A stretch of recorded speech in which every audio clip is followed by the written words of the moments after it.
প্রত্যেক মানুষের জীবনেই অনেক গুরুত্বপূর্ণ সমস্যা থাকে।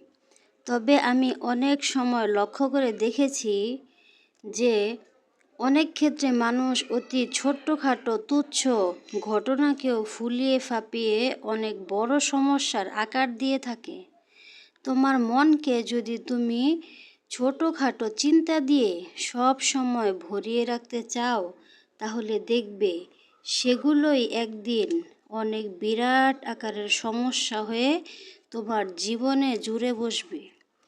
তুমি যদি তোমার চিন্তাগুলোকে নিয়ে মনে মনে খুব বেশি ভাবনা চিন্তা করতে থাকো, তাহলে সেগুলো আরও গোলমাল পাকিয়ে যাবে।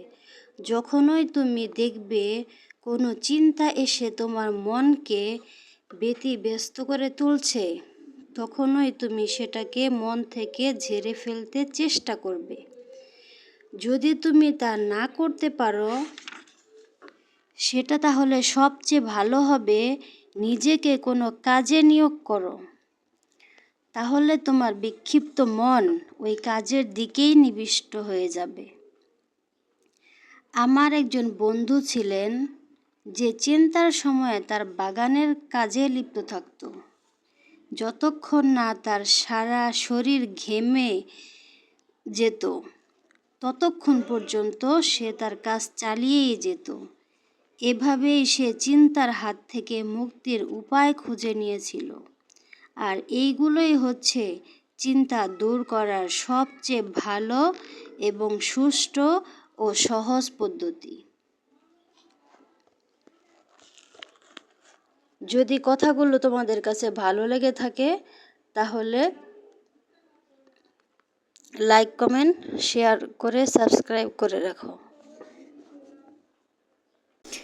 জীবনে সফলতা অর্জনকারী লোকেরা জীবন পথের কোনো এক সময়ে সফলতার ঠিকানা খুঁজে পায়। পরম করুণাময় আল্লাহ তাআলা মানুষকে তার মনের উপর নিয়ন্ত্রণ রাখার জন্য যথেষ্ট ক্ষমতা দিয়েছেন। প্রতিটি মানুষ যাতে নিজের মতো করে ভাবনা চিন্তা করতে পারে, নিজের মতো করে জীবন কাটাতে পারে, লক্ষ্যপথে অগ্রসর বা লক্ষ্য পূরণ করতে পারে, তার জন্য আল্লাহ তাআলা মানুষকে উৎসাহিত অনুপ্রাণিত করেছেন। তুমি ইচ্ছা করলে তোমার ভেতরের এই আত্মনিয়ন্ত্রণ শক্তি বা ক্ষমতাকে কাজে লাগাতে পারো। তুমি মানব জীবনের শ্রেষ্ঠ সম্পদ অর্জন করতে পারো। কোনো মানুষকে প্রকৃত সুখী হতে হলে এই জিনিসটা তার জন্য খুবই জরুরি।